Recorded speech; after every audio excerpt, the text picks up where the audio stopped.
نحمده ونصلي ونسلم على رسوله الكريم اما بعد فاعوذ بالله من الشيطان الرجيم بسم الله الرحمن الرحيم يسألونك عن الساعة أيان مرساها قل انما علمها عند ربي لا يجليها لوقتها الا هو۔ پارہ نمبر 9 سورہ اعراف، رکوع نمبر 23، آیات نمبر 187 اور 188۔ یسألونک عن الساعۃ، پوچھتے ہیں تجھ سے قیامت کے بارے میں، ایان مرساہا، کہ اس کا واقع ہونا کب ہے۔ قل انما علمها عند ربی، آپ فرما دیجئے کہ اس کا علم صرف میرے رب ہی کے پاس ہے۔ لا یجلیہا لوقتها الا ہو، اسے اس کے وقت پر ہی میرا رب ہی ظاہر فرمائے گا۔ ثقلت فی السماوات والارض، بھاری پڑ جائے گی وہ آسمانوں میں اور زمین میں۔ لا تأتیکم الا بغتۃ، نہیں آئے گی تمہارے پاس مگر اچانک۔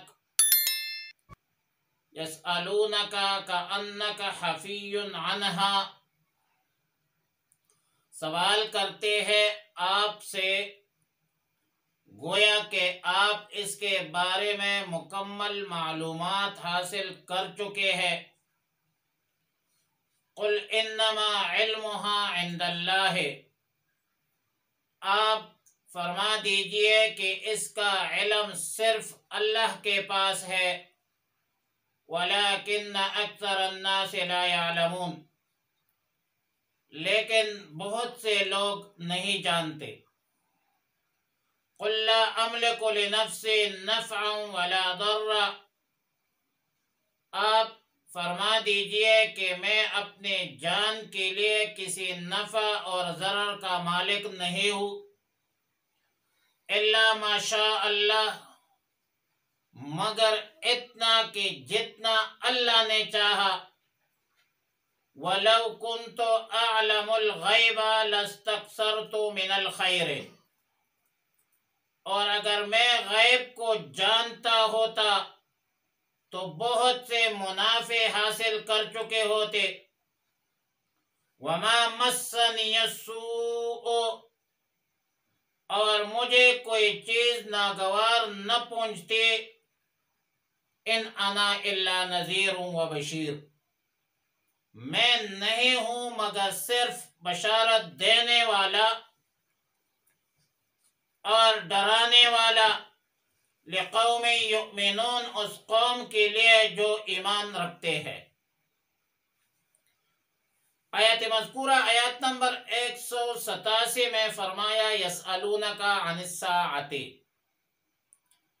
ساعت عربی زبان میں تھوڑے سے زمانہ کو کہا جاتا ہے، مختصر سی وقت کو کہا جاتا ہے جس کے کوئی حد مقرر نہیں، اور اہل نجوم کے نزدیک رات دن کے 24 حصوں میں سے ایک حصہ ہے، جس کو اردو میں گھنٹہ کہا جاتا ہے، اور قرآن کریم کے اصطلاح میں لفظ ساعہ اس دن کے لیے بولا جاتا ہے جو ساری مخلوقات کی موت کا دن ہوگا، اور اس دن کے لیے بھی بولا جاتا ہے جس میں ساری مخلوقات دوبارہ زندہ ہو کر اللہ رب العالمین کی بارگاہ مقدس میں پیش ہوں گے۔ ایانہ کا ترجمہ ہے کب، مرساہا کا معنی ہے ٹھہرنا، قائم ہونا، لا یجلیہا تجلی سے مشتق ہے جس کا معنی ہے کھولنا، ظاہر کرنا، اور بغتتن کا معنی ہے اچانک یا یکایک۔ اور حفیٌ کا معنی سیدنا عبداللہ ابن عباس رضی اللہ تعالی عنہما سے منقول ہے کہ حفیٌ عالم کو اور باخبر کو کہا جاتا ہے، اور اصل میں حفیٌ اس شخص کو کہا جاتا ہے جو سوالات کر کے، کسی کے پوری تحقیق کر کے، یا جس کو تفتیشی کہا جاتا ہے۔ تو حفیٌ کا ایک ترجمہ وہ تفتیشی بھی ہے جو مفتش ہوتا ہے، تفتیش کرتا ہے، تحقیق کرتا ہے، سوالات کرتے ہیں مختلف زوایا سے، مختلف چیزوں کے حوالے سے۔ اور آیات کا مطلب یہ ہے کہ یہ لوگ آپ سے قیامت کے بارے میں سوال کرتے ہیں کہ قیامت کب آئے گی، تو آپ ان لوگوں کو کہہ دیجئے کہ اس کی تعین کا درست علم صرف اور صرف میرے رب کے پاس ہے۔ جب وہ وقت آئے گا تو اللہ تعالی خود ہی اس کو ظاہر فرما دے گا۔ اور یہ قیامت کا حادثہ آسمانوں اور زمین پر بہت بڑا بھاری واقعہ ہوگا۔ اذا السماء انفطرت واذا الكواكب انتثرت واذا البحار فجرت واذا القبور بعثرت علمت نفس ما قدمت واخرت، سب کچھ ٹکڑے ٹکڑے ہو جائیں گے، اڑ جائیں گے سب کچھ۔ اس لیے حکمت کا تقاضا یہ ہے کہ ایسے شدید واقعہ کا اظہار پہلے نہ کیا جائے، ورنہ اہل یقین کی زندگی تلخ بن جائے گی، منکرین کو استہزاء کا موقع ملے گا۔ اس لیے فرمایا لا تأتیکم الا بغتتن، لا تأتیکم الساعہ یا لا تأتیکم الا بغتتن، اچانک آئے گی قیامت۔ بخاری شریف اور مسلم شریف کی روایت ہے، سیدنا ابو ہریرہ رضی اللہ تعالی عنہ سے مروی ہے، رسول اللہ صلی اللہ علیہ وسلم نے فرمایا کہ لوگ اپنے اپنے کاروبار میں مشغول اور مصروف ہوں گے، یہاں تک کہ ایک شخص نے گاہک کو دکھلانے کے لیے کپڑے کا تان کھولا ہوا ہوگا اور ابھی معاملات طے نہ کر پائیں گے کہ قیامت قائم ہو جائے گی، اور ایک شخص اپنی اونٹنی کا دودھ دو کر لے چلے گا اور ابھی اس کو استعمال بھی نہ کرنے پائے گا کہ قیامت قائم ہو جائے گی۔ یہاں تک کہ کوئی شخص کھانے کا لقمہ ہاتھ میں لے کر ابھی منہ تک نہیں پہنچایا ہے کہ اچانک قیامت قائم ہو جائے گی۔ قذافی روح المعانی۔ خلاصہ یہ ہے کہ جس طرح کسی انسان کی شخصی موت کا تاریخ، وقت کا تعین، دن کا تعین، ہفتے کا تعین، سال کا تعین، مہینوں کا تعین، دن کا تعین، رات کا تعین، وہ مبہم ہے، اور اس میں اللہ کی بڑی حکمت ہے۔ اس طرح قیامت جو پورے عالم کی اجتماعی موت کا نام ہے، اس کو خفی رکھا، اس کو مبہم رکھا، اور اس کو مبہم رکھنے میں بھی بڑی حکمت ہے، تاکہ یقین کرنے والوں کو دنیا کے کام میں مشکل بھی نہ ہو۔ منکرین طویل المیعاد کا سن کر استہزاء کا بہانہ بھی نہ ملے۔ دنیا میں بھی لوگ اپنی معمولاتی زندگی بھی جاری اور ساری ہوگی۔ آیت مذکورہ کے آخر میں سوال کا اعادہ کر کے فرمایا کأنک حفی یسألونک کأنک حفی عنہا۔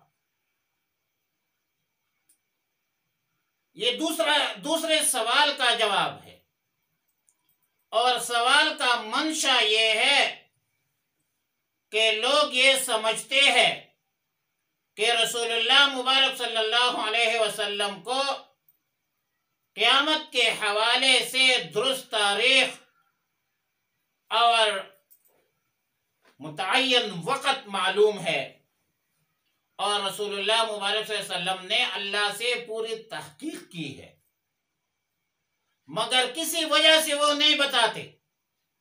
تو اللہ تعالیٰ نے فرمایا قل انما علمها عند اللہ، یعنی رسول اللہ صلی اللہ علیہ وسلم کو حکم دیا کہ آپ ان لوگوں کو بتلا دیجئے کہ حقیقت یہ ہے کہ قیامت کے بارے میں درست علم اللہ کے بغیر کسی غیر کو حاصل نہیں ہے، نہ کسی فرشتہ کو خبر ہے، نہ کسی نبی کو پتہ ہے، نہ کسی ولی کو پتہ ہے۔ اور یہ بھی ذہن میں رکھے کہ قیامت کے بارے میں علم کا نہ ہونا نبوت اور رسالت کی منافی بھی نہیں ہے۔ لہذا اس طرح کے سوالات ایک بیوقوفانہ احمقانہ گفتگو پر مبنی ہوتی ہے۔ البتہ قیامت کے حوالے سے کچھ علامات کا علم رسول اللہ صلی اللہ علیہ وسلم کو دیا گیا، اور رسول اللہ صلی اللہ علیہ وسلم نے فرمایا کہ میری بعثت اور قیامت اسی طرح ملی ہے جس طرح ہاتھ کی دو انگلیاں ہیں۔ قضا فی الترمذی۔ آیات نمبر 188 میں ایک غلط عقیدہ کی تردید مقصود ہے۔ جن لوگوں نے انبیاء علیہ السلام کے بارے میں یہ عقیدہ بنایا ہے کہ وہ غیب دان ہوتے ہیں، اور نبی کا علم اللہ کے علم کی طرح تمام کائنات کے ذرہ ذرہ پر حاوی ہے، اور یہ باطل عقیدہ بنایا ہے کہ نبی نفع و نقصان کا مالک ہوتا ہے، تو یہ دونوں باتیں عقائد باطلہ پر مبنی ہے۔ آیت مذکورہ میں بتلایا کہ علم الغیب اور تمام کائنات کے ذرہ ذرہ کا علم محیط صرف اور صرف اللہ کی خصوصیت ہے، یہ صفت باری تعالیٰ ہے۔ اس صفت میں اللہ کے بغیر کوئی مخلوق شریک اور سہیم نہیں ہے، اور اس علم الغیب میں کسی ولی، نبی، فرشتہ وغیرہ وغیرہ کو شریک کرنا ظلم عظیم ہے، یا کسی ولی، نبی، فرشتہ یا کسی اور جن زندوں کو مردوں کو متصور کرنا شرک ہے اور ظلم عظیم ہے۔ قرآن کریم کی بے شمار آیتوں میں بار بار اس عقیدہ کو واضح طور پر ارشاد فرمایا اللہ تعالیٰ نے کہ علم غیب اور علم محیط صرف اور صرف اللہ کی صفت ہے، اور اللہ کی قدرت کاملہ تو یہ ہے کہ ہر نفع و نقصان کا مالک اللہ ہی ہے، اور اس صفت میں بھی اللہ کا کوئی شریک اور سہیم نہیں ہے۔ ان دونوں صفات میں غیر اللہ، اللہ کے بغیر کسی غیر کو شریک بنانا، یہ شرک ہے اور ظلم عظیم ہے۔ تو آیت مذکورہ میں اللہ تعالی نے رسول اللہ صلی اللہ علیہ وسلم کو حکم دیا کہ آپ اس بات کا اعلان کیجئے کہ میں اپنے نفس کے لیے بھی نفع و نقصان کا مالک نہیں ہوں، اور حکم دیا کہ یہ بھی اعلان فرما دیجئے کہ میں عالم الغیب نہیں ہوں کہ ہر چیز کا علم ہونا میرے لیے ضروری ہو۔ اگر مجھے علم غیب ہوتا تو میں ضرور نفع کی چیزوں کو حاصل کر لیتا اور نفع میرے ہاتھ سے فوت نہ ہوتی اور ہر نقصان کی چیز سے محفوظ رہتا اور کبھی بھی مجھے نقصان نہ پہنچتا۔ حالانکہ یہ دونوں باتیں نہیں ہے، بہت سے کام ایسے ہیں کہ رسول اللہ مبارک صلی اللہ علیہ وسلم نے ان کو حاصل کرنا چاہا مگر حاصل نہیں ہوئی۔ بہت سی تکلیفیں اور مضرتیں ایسی ہیں جس سے رسول اللہ مبارک صلی اللہ علیہ وسلم نے بچنے کا ارادہ فرمایا، لیکن وہ مضرت اور تکلیف پہنچ گئی۔ صلح حدیبیہ کے موقع پر احرام باندھ کر عمرہ کا ارادہ کیا، حدود حرم میں پہنچ گئے، مگر حرم پاک میں پہنچ کر عمرہ کی ادائیگی اس وقت نہیں ہو سکی اور سب نے احرام کھول دیا، واپس ہو گئے۔ البتہ ایک بات ہے، اس میں شک نہیں ہے کہ جو علم رسول اللہ صلی اللہ علیہ وسلم کو عطا کیا گیا وہ تمام مخلوقات سے زیادہ ہے، اور اسی عطا شدہ علم کے مطابق ہزاروں غیب کے باتوں کی خبر بھی دی ہے، جس کی سچائی پر ہر خاص و عام مطلع ہے، ہر خاص و عام کو پتہ ہے۔ لیکن قرآن کریم کے اصطلاح میں ہزاروں غیب کے باتوں کے باوجود رسول اللہ صلی اللہ علیہ وسلم اور دیگر انبیاء علیہ السلام کو عالم الغیب نہیں کہہ سکتے، غیب دان نہیں کہہ سکتے۔ علم الغیب صرف اور صرف اللہ کی صفت ہے، اور آیات کے آخر میں فرمایا کہ آپ یہ بھی اعلان فرما دیجئے کہ ان انا الا نذیر و بشیر، کہ میرا فرض منصبی صرف یہ ہے کہ میں بدکاروں کو، گناہگاروں کو عذاب سے ڈراؤں اور نیک لوگوں کو ثواب عظیم کی خوشخبری سناؤں۔